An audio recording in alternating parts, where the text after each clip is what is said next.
Welcome to God's own hands. പുരുഷ പ്രാതിനിധ്യമുള്ള മേഖലയാണ് സർജറി. സർജറിയും അതിനനുബന്ധമായിട്ടുള്ള പ്രൊസീജിയേഴ്സും വളരെ സൂക്ഷ്മതയോടും പ്രാഗൽഭ്യത്തോടും കൂടി ചെയ്യേണ്ട കാര്യങ്ങളാണ്.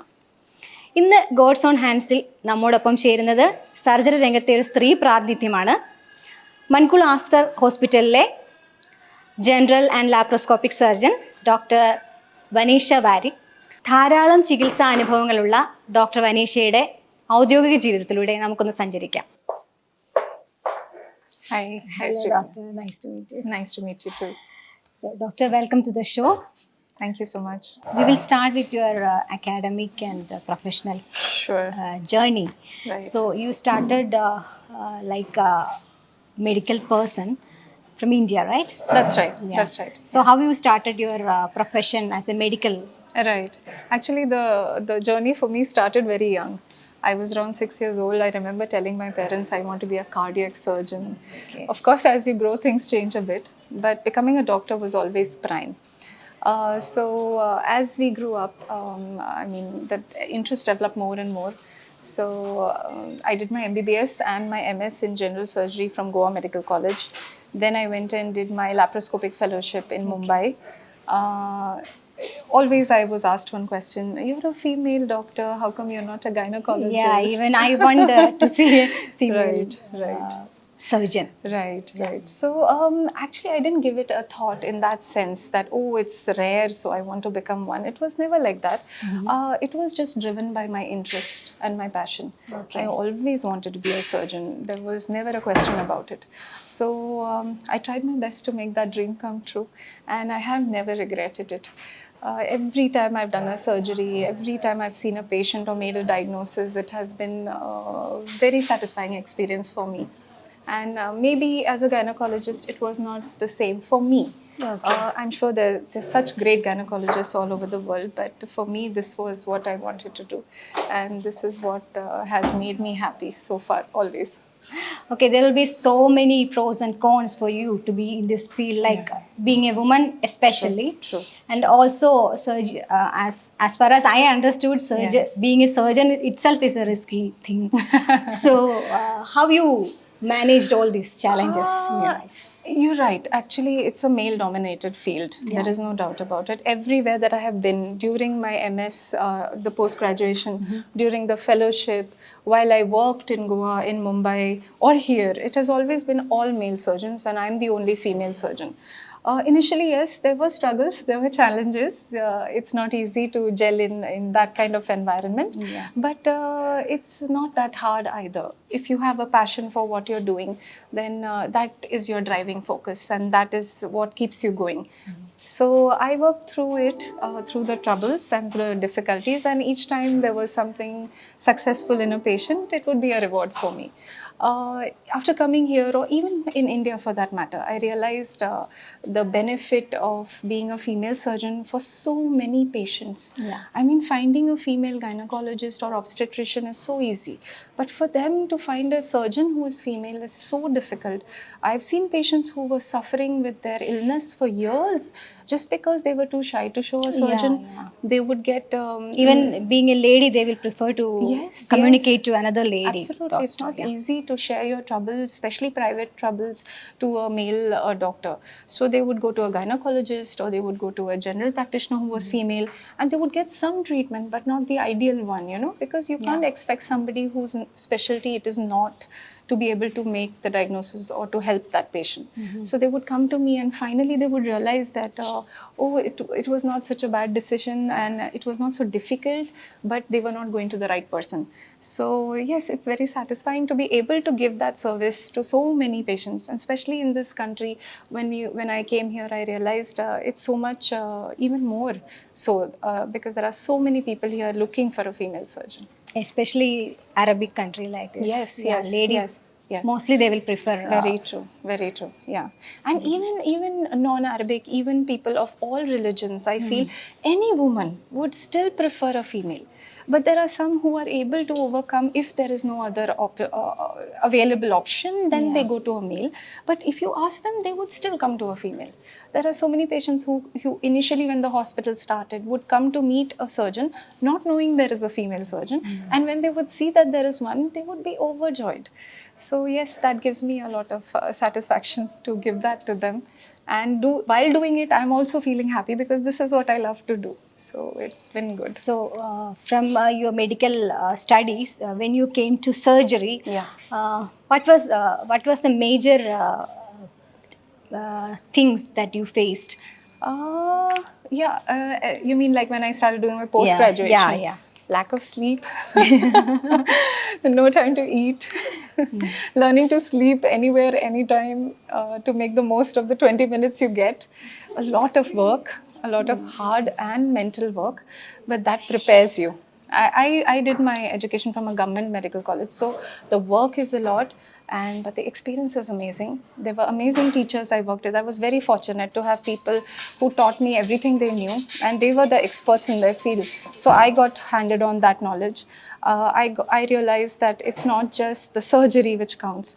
It is the pre-surgery also, where you need to explain to the patient, win the patient's confidence, let them realize that you have their best interests at heart, and not just after surgery also, the amount of empathy they need, the amount of TLC they need to help get back on their feet, to know that they are in safe hands. All this goes a long way. So all this I learned during my MS. Like I said, there were hardships. There always are. In every field, in every place, there are hardships. But it was all worthwhile. So, from the conventional methods, we have changed a lot. Yes. During your career, you have faced all these things. Yes. And how you adopted all these new techniques from the field, and Right. how you practically it is Correct. possible for you to Yeah. practice it. Actually, initially when I started off, it was mostly open surgeries because obviously government college also. So mostly the focus was on open, and we do realize that unless you know the open surgery well, you can't attempt a laparoscopy, because you should always be prepared to convert it to an open. So, but times are changing. So along with times, we want to better ourselves. The whole idea being that we give our best to the patient. So I went and did my laparoscopic fellowship in Mumbai. Once I'd done that, now it's even in laparoscopy there have been advances, betterment of instruments which are happening. Earlier the number of ports used to be more. Now we use lesser ports. We try to do some surgeries with single port. So there are a lot of advancements which have happened. The latest right now is robotic surgery, as you would have heard.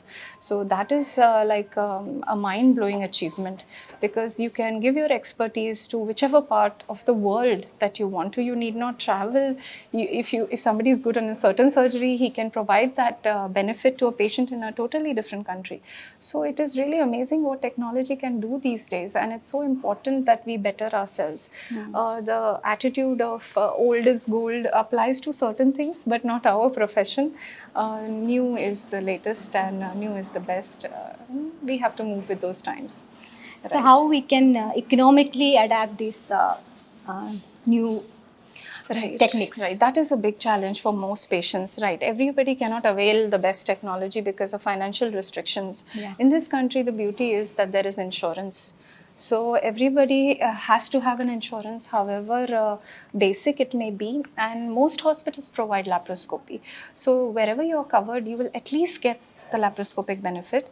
Like our hospital covers a lot of insurances from low to mid to high. So we get a chance to provide our care to all categories of patients. It's not just that we are focusing on some prime elite crowd or only on some low crowd, but we get a spectrum of patients. So for us, it doesn't really matter. For us, we are focused on giving the best care to whomever it may be. And that is also satisfying. There are patients who tell us, if we do this surgery in India, we will not be able to afford a laparoscopy. Really? While they are here, they can.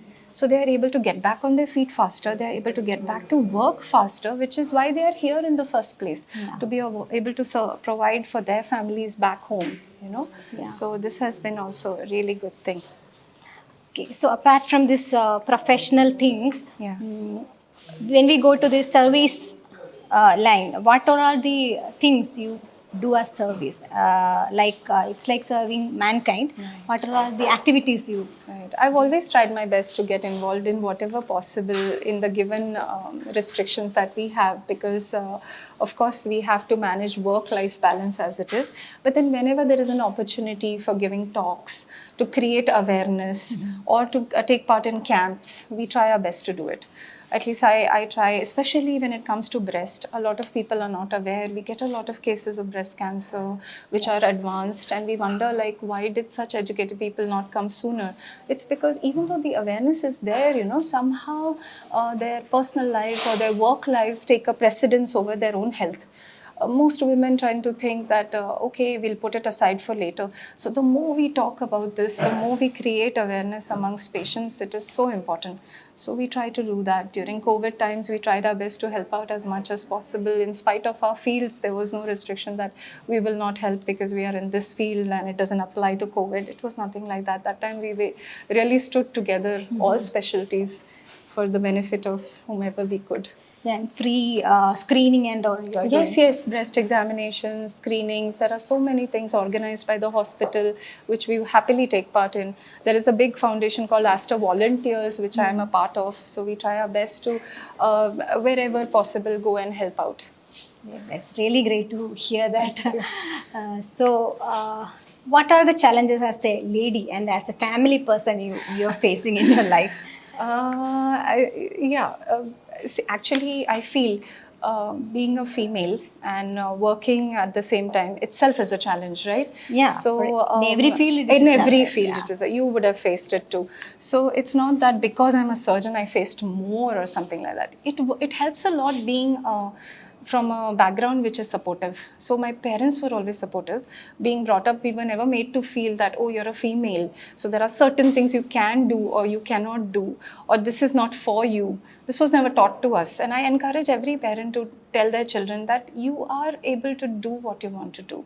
So we were brought up like that. And luckily, my husband has also been like that. Always supportive, always pushing me on. Yes, you can do it. I'm here. We are with you. So that makes a world of difference. At the same time, being a wife, being a mother, I know that I have to take a step back when required. Yeah. I know that I have to balance the family at the same time, and we try our best to do it. And it's not such a difficult thing. It works out, especially when you have supportive places you're working in. Like Aster has been amazing for me here, and even luckily back in India, wherever I worked, it was every place was supportive. That's really good to hear this. Yes, especially during my pregnancy in this place and everything, I never faced a problem. People were understanding and open and supportive, and it was amazing. So I think the whole community plays a role in helping us fulfill the work-life balance. Sure. Right. So you, doctor, you told me about that breast awareness thing, breast cancer awareness thing. So as a surgeon, what you want to tell to people regarding that? I would like to say that the more a woman is aware of the problems which can occur, the better she will be able to tackle them sooner. There is no point in hiding from your problems, because I see a lot of women out of fear, they would not have come for a checkup, even though they felt a lump. Sometimes women are half aware. It's like half knowledge, which is actually more dangerous. Some women come saying that they have a lump, but there was no pain. So they thought, okay, that means it's a safe lump. But unfortunately, it's not so. Pain is not really considered a symptom of cancer, of breast cancer. You need not wait till you have a painful lump. A lump without pain, a hard, painless lump should be enough for a woman to come. But unless that awareness is created, how will they know? So for them, it's like I said, probably she would say, no, it's more important for me to focus on my child right now rather than my own health. So breast awareness, examining of self-breast examination, which is called, these things really need to be highlighted. Because nowadays breast cancer is so curable, but the sooner you catch it, the less amount of treatment you need, the more easily it will be cured without creating the stress or the strain of chemotherapy, radiotherapy, which goes with a full-blown advanced cancer. So awareness plays such a big role, and I really feel that all women should make themselves more educated about this, and us as surgeons should talk about it as much as possible. Yeah. So apart from all these things, can you share some experiences that is really interesting? There have been so many, but just by the top of my head, there was a pregnant woman. 14 weeks she was, and she came with severe abdominal pain. So she was admitted under gynecology obstetrics, and when she's pregnant, of course, we can't do all investigations. Yeah. So we have basically just our hand to examine her and an ultrasound. So surprisingly, on examining, abdomen was soft, and the ultrasound showed just a thickened loop of intestine. And usually we would think that is some inflammation or infection. We would not think the worst. So we didn't operate her straight away. We waited the night, which was 12 hours. Yeah. And then we repeated her blood test in the morning. So the blood tests had shown no improvement. In fact, there was some worsening. The total count and the CRP, all which show infection, had gone up. So there was a nagging feeling at the back of my head, and one intuition, you can say, which comes in, It's like a sixth sense. Yes. It's something like God talking to you, Yeah. pushing you, like, no, Vanesha, you need to do something about this. So we spoke to the patient and we told her that there is some risk involved for anesthesia, but I would like to put a camera inside, a laparoscopy, just to see what's happening and why you are not improving. So she was a very understanding and nice patient, and once she understood the reason we are doing it and the risks involved, but the benefit also, she agreed. So then what happened was we put in the camera, and you will not believe it, there was a segment of 25 centimeters of gangrene of the intestine. Okay. That part had turned completely black. So imagine a pregnant woman with this kind of a severe infection. It's like an infection, yeah. Yeah, if we had not gone in at that time, she would not have made it. Neither would her baby. So it was really God's will that He made me feel like going in, because it's a very difficult decision to subject a woman to anesthesia who's pregnant, and when we're not sure that whether she actually needs a surgery. And if I had put a camera and everything had gone well, there was nothing, then also there would be a doubt that I hope the baby's okay. But here it was life-saving. So, it is these moments where we know that God is pushing us, guiding our hand, that we should just trust that inner voice at that moment. Because cutting and joining that part of intestine saved her life. It was an open surgery after all, because it was a big segment and the whole intestine was bloated. But she did so well. She recovered very well within 4-5 days. She and her baby are totally fine after that, and she went through the rest of her pregnancy like nothing had happened. So again, that was really one of the incidents I will never forget. So we really feel that God guides us all along these cases. Yeah, in such cases only, seeing such patients only, we will realize God is with us and Very God true. is working through us. Very true. Very Yeah.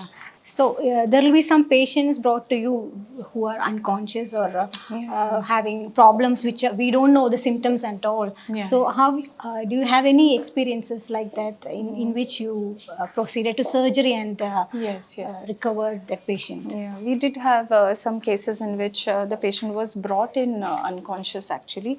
The patient was intubated in another hospital because he came and collapsed in their emergency. They did not have the facility for an ICU, so he was shifted here. Once he reached the ICU, it was realized that he has a severe infection called a Fournier's gangrene of the private area, along with the anal, around the anus where you pass stool from. The whole thing was infected. In fact, that was gangrenous. So along with the urologist, we did repeated surgeries for him to clean up the area. My part, I even had to do a colostomy where the intestine is brought out onto the abdomen so that the stools don't contaminate that region and it can heal. Okay. So he did so well. We saw him through ICU and ventilator for almost 2 weeks, and then finally he was able to be extubated, removed from the tube, and it healed well, and now he's scheduled for a skin grafting as well. So miracles do happen, when such cases are given to us. Sometimes we feel, is it even possible for this patient to come out of such a bad situation? There was a point he was just on blood pressure support. Even his heart could not maintain it because of severe infection. So it was entirely on the machine with blood inotropes which maintain your blood pressure, and he fought through all of it. So that was great. Really happy to hear all these experiences, doctor. So there will be a teamwork behind all these success stories. So do you have any experiences which you combine with gynecological department? Yeah. Actually, even with gynecological, now that you mention, I remember there was a case in which a lady had just had her cesarean and she had delivered twins. And the first day after that itself, she started getting severe pain in the abdomen. So it was a big dilemma whether it is due to the cesarean. Of course, it's a surgery, it will cause some pain, and everybody's pain tolerance is different. So we were a bit hesitant, and a CT scan was done to make sure, and that showed some air in the abdomen. Actually, there is never free air in the abdomen. So that is considered a sign of intestine bursting. But once you do a surgery, you open it, so the air goes in. So that itself is a reason for air in the abdomen. That takes around 72 hours to disappear or get absorbed by the body. So initially we are in a dilemma. Is it because she just had a cesarean less than 24 hours ago that there is air, or is it because some intestine has burst? But again, her blood tests were showing infection, and she was consistently complaining of pain, like non-stop. Nothing was solving the pain. So we spoke to her, and we went in with a camera, and then we saw that there was stools everywhere. So what we realized later was sometimes what happens is a condition called Ogilvy syndrome, in which the entire large intestine is so dilated because of some autonomic disturbance in the nervous system, causing it to, the back pressure to cause one part to burst because it can't take that much of air anymore. So it's very difficult to diagnose it, and post-delivery for it to happen so soon is very unusual. But then we see all kinds of cases. So, but she did well once the surgery was done. She had to also have an ileostomy where the intestine is brought out in a bag. But she recovered, and she had a surgery after 3 months to put it back inside, and she did well. Really, I'm really impressed hearing all these stories, and surely we believe that God is with us, and God is supporting us, and we are just tools of God. True. So you also think it is real, right? Very much. And I remember, because you mentioned teamwork, I would like to say one more thing about the anesthetist. I mean, technology has advanced so much. Even from their side, there were patients who were considered so high risk that we could never even imagine doing a surgery in them. Some of them had to be told about death on table. Those things do happen, but it's so less now. Their case, their side, anesthesia has improved so massively that they can give us a beautiful anesthesia during a surgery, making us stress-free from that part, you know, because the patient is after all in their hands when we do a surgery. So that teamwork also works so well, and it helps us to do what we need to do. And from the radiologist, from the CT scan and other things which have come up to help us, aid us in making a diagnosis, all this has helped us to perform better. So being a medical person, it's like a continuous studying. We are still studying. All these new techniques are coming, and we are getting training for all that. So what is your future plans to? There is always a future plan to better yourself, to learn the new things which are coming. It's never ending for us. It is continuous studies have to be done. We have to keep reading. We do that all the time. We read journals. We read the latest guidelines. Guidelines keep changing every year, 2 years. Sometimes we see some things have changed. Like just for example, mammograms used to be 50 plus years of age only for every woman. Now it has been reduced to 40 to increase the rate of catching a breast cancer early. So we keep updating ourselves. Other than that, yes, there's always a dream to do some super specialization. Maybe someday in the future. Right now, family takes a little precedence. So I'm happy where I am. And maybe one day I will be able to pursue that. Okay. Thank you so much, Dr. Vanesha, for giving your valuable time to us, and really happy to meet such a lovely person like you. Thank you, Dr. Shripriya. It was a pleasure for me to be here, and really I enjoyed the experience. Thank you. ആധുനിക സാങ്കേതിക വിദ്യയുടെ സഹായത്താൽ ശസ്ത്രക്രിയ എന്ന സങ്കീർണ പ്രക്രിയയിലൂടെ ഒരുപാട് ജീവനുകളെ രക്ഷിക്കാൻ സാധിച്ച ഡോക്ടർ വെനീഷയുടെ എക്സ്പീരിയൻസസ് നമ്മൾ കേട്ട് കഴിഞ്ഞല്ലോ. ഇതുപോലെ ഒരുപാട് പേർക്ക് ആശ്രയമാകാനും സംരക്ഷണമാകാനും ഡോക്ടർ വെനീഷയ്ക്ക് സാധിക്കട്ടെ. ഗോഡ്സ് ഓൺ ഹാൻഡ്സിൻ്റെ ഇന്നത്തെ എപ്പിസോഡ് ഇവിടെ പൂർണ്ണമാകുന്നു. അടുത്ത ആഴ്ച വീണ്ടും കാണാം. ബൈ.